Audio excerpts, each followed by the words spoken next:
Hey, it's John Henny. Today I'm going to be reacting to and doing a bit of analyzing Barbra Streisand singing Evergreen. Hey there, this is John Henny. I am a voice teacher and the author of Beginning Singing, my new book.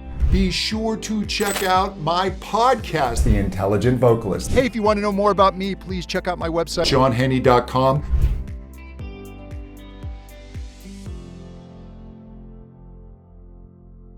Loved this song as a kid. Really couldn't admit it to all of my friends because you wanted to be listening to Kiss and Aerosmith, but this song is amazing. I want to check out this performance.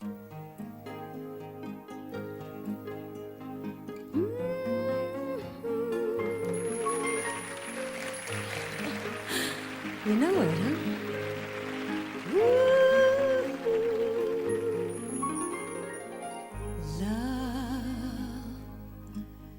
Soft as an easy chair, love, fresh as the morning air. She's got this wonderful way that she pronounces words. She almost chews the vowels like butter, but it's so Barbra, and combined with her recognizable vibrato. She's got this wonderful spinny vibrato, and she's able to bring in different levels of breathiness, which I really appreciate. Some singers will be kind of monochromatic with that, and she just has the most subtle textures going on, and her phrasing is just so wonderful. She'll just slightly hesitate and then push the rhythm, the energy forward, the beat, and she does it a little differently every time I hear her sing. She never sings these songs by rote. One love that is shared by two, I have found with you, like a rose under the April snow. Oh, I love that. Da da da da da da. Just the way she changes that up, and she'll make the words a little more staccato sometimes, just very short and quick and disconnected for effect. She'll move in and out of that, and then legato where everything's connected. Yeah, she's not stuck in vocal technique, and she's not stuck in one way of singing. She really is just expressing the moment and the emotion and connecting with the audience. It's beautiful. I was always certain love would grow. Love, ageless and evergreen, seldom seen by two. Kurt Russell. You and I will make each night a first, every day a beginning. You can hear the smile in her voice. It's wonderful. Spirits rise and their dance is unrehearsed. They warm and excite us, 'cause we have the brightest love. Two lights that shine as one, morning glory and the midnight sun. Yeah, I mean, she just changes up those melodies so wonderfully. And what I love about her belt when she's up on these higher notes is she's not afraid to step out on the edge. Oftentimes singers, when they're singing higher notes, they'll keep the vowels a little more closed and a little more rounded, and she will let the voice be brighter. The danger in that is that it can actually cause the singer to begin to shout. Acoustically, there are things that are happening that are closer to what happens when we shout, and singers can fall off into that, and they'll grab, and she's able to ride these really open vowels and these thrilling belts without getting her nervous system over-engaged. She's able to override that. I love that about her. And she's got so many levels of intensity when she belts. I mean, she's just stellar.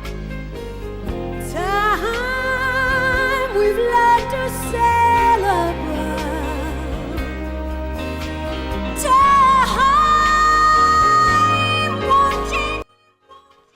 Oh, listen to that. I'm going to take it back. I know people yell when I stop, but listen to the high frequency. Yeah, bumping into the piano. Oh yeah, so she's up on this E flat 5, and this is where some singers start to run out of room in their belt, and they start flipping over to more of that head voice production, and she gets this really bitey, almost high-pitched sound in her voice. She's adjusting her vocal track to bring out those high frequencies and that intensity. So listen to it again. I want you to pay attention to the high, ringy sound here on the Time won't change the meaning of. That's wonderful. One love, ageless and ever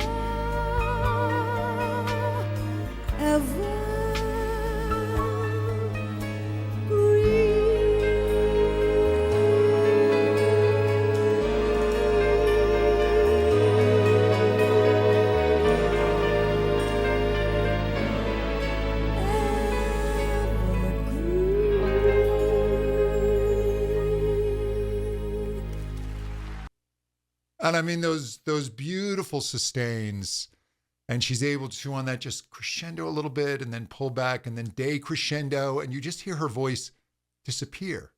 She doesn't just stop. It's like a fade out. And when a singer's doing that, there's actually an adjustment in the vocal cords where they're relaxing a bit, if you will. And when a singer does that relaxation, it can cause them to drop in pitch as well. And so she's able to control that where she's using less intensity at her vocal cords. The volume begins to drop, but she keeps this beautiful vowel. You don't hear the quality of it change, and the pitch is still dead on. I mean, that is just really, really fantastic technique. And it's not something she's thinking about. These great singers, it's just really, really ingrained. They're like fantastic athletes. They've just worked this so much that they're not thinking about the mechanics when they're in the heat of battle in a game or a match. They're in flow. She's in flow here, but her instrument is so finely tuned that she's able to make these micro adjustments without thinking about it. She's just thinking the quality, the emotional context, and she's just painting with sound and with her voice. And it's just so wonderful and so beautiful. And my gosh, she won an Oscar, I know, for writing this song with Paul Williams, who's one of my favorite songwriters from the 70s. So this is just a real piece of 1970s gold. There was some great music in that decade. I'm sure I don't have to tell you. Hey, you want to know more about me? Check out my website, johnhenny.com. And if you're interested in this voice stuff, be sure to listen to my podcast, The Intelligent Vocalist, where I go deeper into voice science, how the voice works. I have fantastic guests, and I think you like it. We'll talk soon.